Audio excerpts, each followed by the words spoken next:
Welcome back. It is not uncommon for YouTubers to warn sports card investors and resellers about opening up hobby boxes. And of course, I am one who has to learn from my own mistakes, right? I recently bought a Major League Baseball 2026 Topps hobby box. I have never bought a hobby box before or hobby packs because before this I'd always just been a fan and I would buy a pack of cards or something from Walmart. So, my first time jumping into hobby boxes. I was looking online. That's where you're going to get the best hits at from what I've been reading. So, I tried a Major League Baseball hobby box a couple months ago before my business was official. It was still just my own personal cash to see if I could find anything, if there was anything in there with value. And nuh-uh, I can't remember what, 30 something packs, and most of them was nothing but base cards.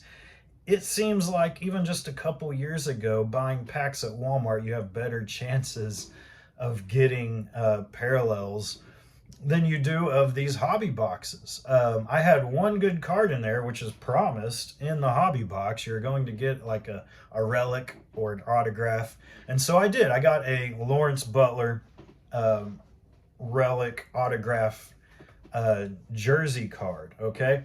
That was about the only thing of any value in that entire box. There were a couple parallels and inserts in there, but nothing that I've been able to resell. That one thing was the only thing I've been able to resell. And the hobby box cost me $100, and I think I paid $135 for that. I tried selling it for $135, not happening. It was comped. Someone did buy it on eBay for that much from someone else. So someone else probably did the exact same thing. But I could not sell it for that. I ended up going into auction. I've tried for a couple months. I probably should have been more patient. Lawrence Butler, I think he's heating up. I just saw him hit a home run the other day anyway. But I was only able to get 52 out of it, and then after eBay takes their share, that's what, like 30 something. So essentially lost $100 on a hobby box. Maybe I'm sure other people have better luck, but it is gambling, just like people warn. A hobby box is gambling.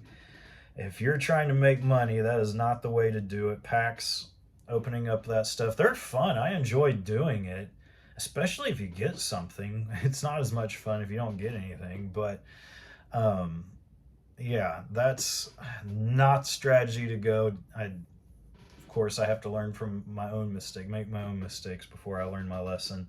So hobby box is not the way. If that's not enough, I thought maybe, just maybe, Magic the Gathering, I'll have better luck. And so I bought a play box. Magic, they're called play boxes now, which is kind of like the same thing, of the Lorwyn Eclipsed that came out in January. They've had a couple other releases since then, but I went with the Lorwyn. I thought there was some good cards in there that could potentially get some money. And I've oftentimes bought play boxes from the new sets that come out because I've always bought them for me. I haven't bought them to resell. And I make more money off Magic than I do sports cards by far. And so I thought, you know what? If one of them's going to hit, I was no luck with the baseball with sports cards. Maybe a Magic play box could get me some money too. Did it? Nope. After opening all of those packs, 32, I think, I might. I'm still trying to sell some of them on eBay, but as I'm comping them, most of them don't sell. If they do, it's less than $1, which I lose money. If anything sells less than $1, really $2, I'm losing money after you pay for the labels and the top loaders. Of course, you get some business and possibly repeat customers, which does have value. But if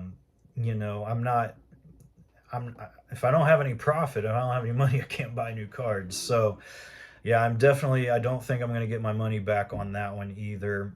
It might be like a Topps baseball where I get like 30 something dollars back. I'll get a little more actually, because I had a few cards in there that are going for 10 a piece.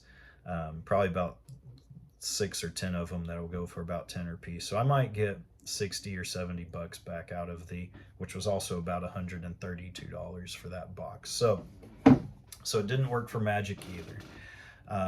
That has been my biggest challenge as a seller, is finding cards. What I am going to start doing is anytime I buy something like a lot, I'm going to start trying to focus more on lots, buying bulks if I can.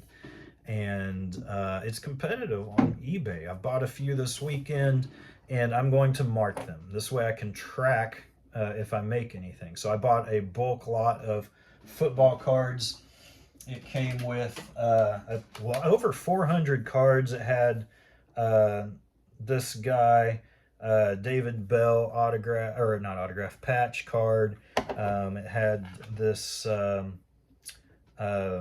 Pierce Strong rookie card, Prism, and a 9 in there. This AJ Brown, which might be one of the better ones in this lot. Patch card numbered, I believe. Is it numbered? I thought it was numbered. Maybe it's not. Anyway, this AJ Brown, and it has this Bryce Young PSA and a 9 in it, and plus quite a few other good cards in there too. Some stars, some rookies, some Brock Purdy. Some of that stuff might sell. There might be something, I haven't completely sorted it, might be something gradable. But anyway, I'm going to start marking like that bulk buy and giving it a code so I can track, and make sure I am making profit. I think that might be the best way to go, so I can keep track of if this made money or not. I'll start with Lorwyn Eclipse to track that. How much did I make from that exactly? I'm going to create a spreadsheet. I'm going to do all that. So this will be one. I got a lot of Michael Jordans. I think 15 Michael Jordan cards in there, but most of them are dollar Michael Jordans. There's 2 in there that are pretty good, that are sought after. So I'm kind of hoping those 2 plus just selling the others can, get me my 30 bucks back, hopefully. But 15 Michael Jordans for $31, $32, that means I gotta sell them for at least $2 a piece, or more, really, to get any kind of profit. So that's going to be my new strategy: buying bulks, buying lots when I can, and trying to resell them, and then tracking them and giving each of them like basically their own serial number, so I know this card came from that lot that I bought. Did that lot make me any money? Yep. Nope. Maybe. We'll see. Anyway, I hope this video helps you. Thank you for watching.